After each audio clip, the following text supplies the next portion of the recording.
This is the Pennsylvania Rock Show, where Pennsylvania's underground rock hits hard.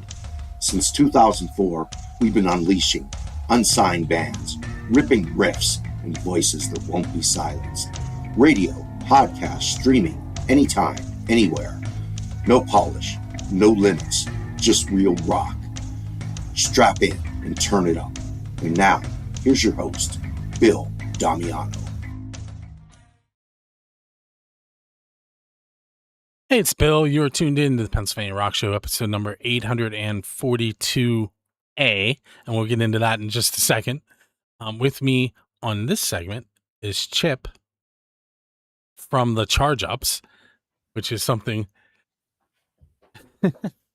So we just heard at the top of the show, we heard Bob Augustine, Four Leaf Clover. We threw some folk indie there. Then we heard some Americana with 1 Acre West and their song Burn These Memories Down. You heard Josie talk about the intro to the show, and then we heard King for a Day from the Charge Ups, and that leads me to Chip, who's hanging out with me right now.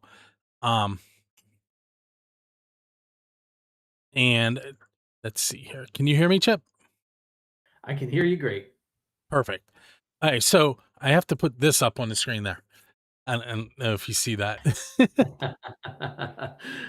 Melina was giving it away, so I borrowed it. She comes up with so many creative ideas. It's wild.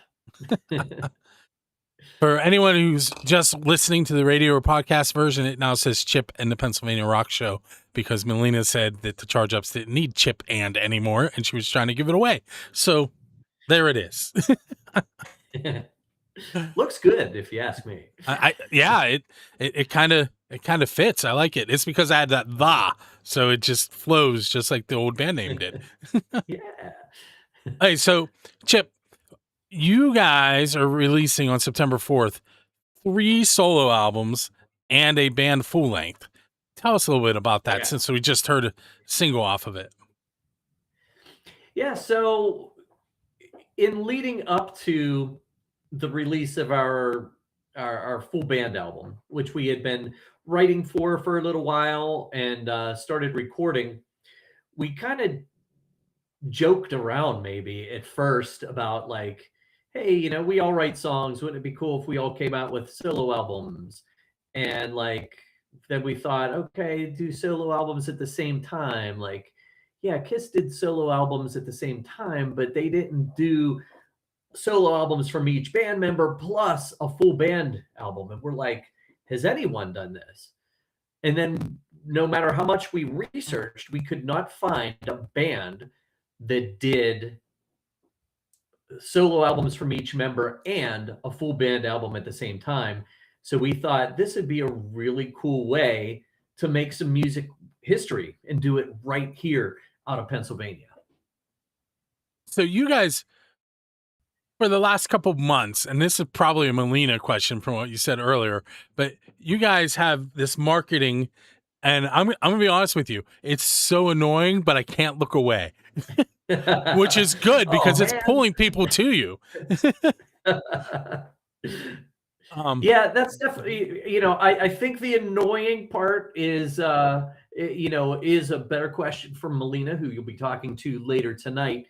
But, it's kind of like she has adopted a heel character as if she was a professional wrestler, or to apply it to music, Ronnie Radke. She's kind of like the Ronnie Radke of Pittsburgh music, who, might get under your skin a little bit, but as you say, you in a way you kind of can't wait to see what she says next. At one point, I actually figured out what was going on, and she didn't respond, but I sent her a message. I'm like, is this a double hill turn?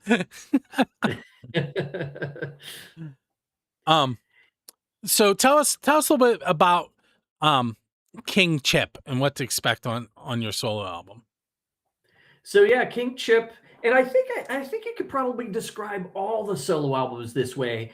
It's kind of like, what would the Charge Up sound like if Melina or Nolan or myself was king And I think that the answer to that question comes out in each solo album. And as you'll hear on September 4th, when they all come out, they all sound quite a bit different.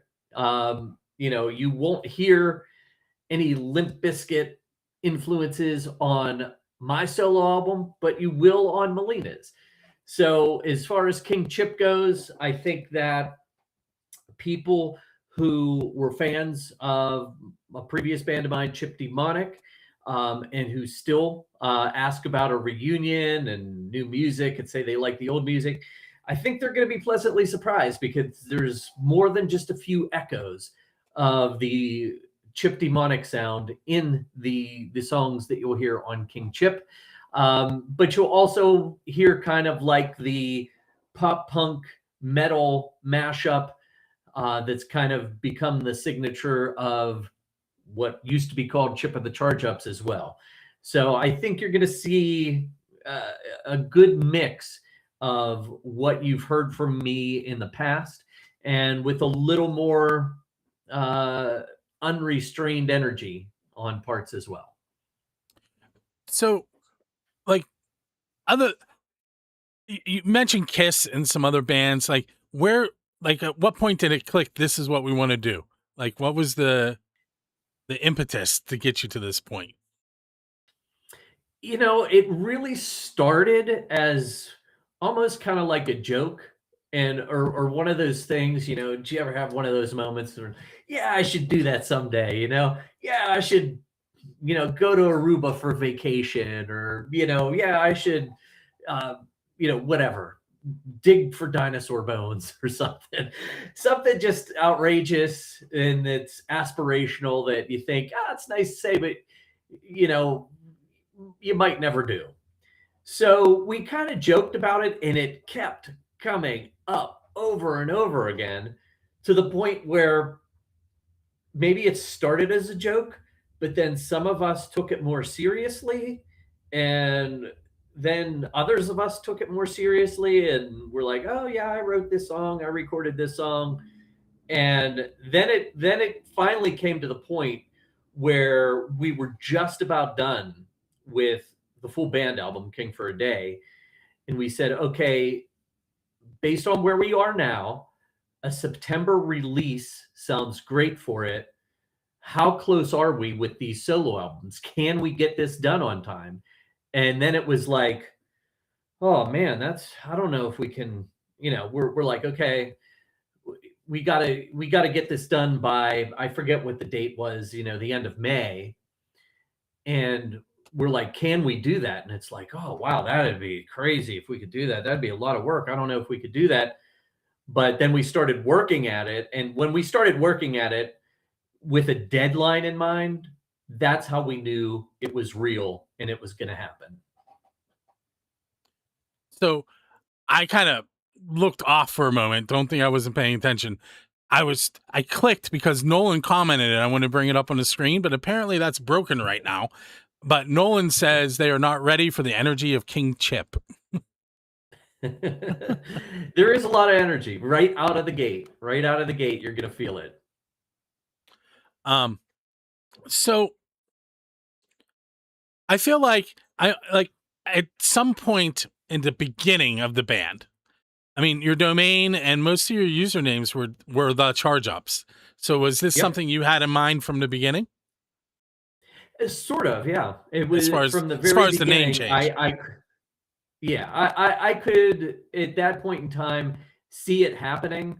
I don't know. I'm uncomfortable with my name and not anyone else's name being in the band. And that was the case with Chip Demonic as well, but I could never convince those guys to adopt a band name. So I feel like everyone deserves credit. I feel like, I never would want a band member to feel like they're less valuable than the person who has the name in the band. So early on, I envisioned that. And as we grew as a band, the contributions of everyone continued to grow. And I mean, if you think about it, the Chip and the Charge Ups was started in 2018. Nolan and Melina were both teenagers at that time, but they have like blossomed into bona fide rock stars, and they don't deserve to take a backseat to anyone. They are each in their own right rock stars individually and rock stars as part of our collective. And I think it honors, their talent by stripping my name from the band name and us just going as the charge ups, because I think we're so strong as a unit and what we all bring to the table that everyone should feel like they are an equal contributor and equally valuable. I just have one more question for you. In case you guys haven't Sure. figured out, we're breaking the show up just like the solo albums. Each segment is going to be one member of the band. So the question, we're going to play 1, 2, 3, Sweet Apathy. And if you could just give me a real quick synopsis of what we're going to hear. Yep. So the music is inspired by early Metallica, and the lyrics are inspired by modern day the stupidity of modern day influencer culture. So you have like music inspired by 1981, lyrics inspired by 2026. They meet in the middle in a big collision. Hey, Chip, I want to thank you for hanging out with me for just a little bit tonight. And for those of you that are watching live, Nolan will be here in about 13 minutes. So depending on where you are, if you're on YouTube, you're going to have to go to a different video. If you're on Twitch or Facebook, Facebook's a different video. Twitch, Kick, and my website, you can stay where you are. Otherwise, you got to find a new video. Now, what we're going to do is we're going to go ahead and listen to 1, 2, 3, Sweet Apathy, and I will be back with Nolan shortly.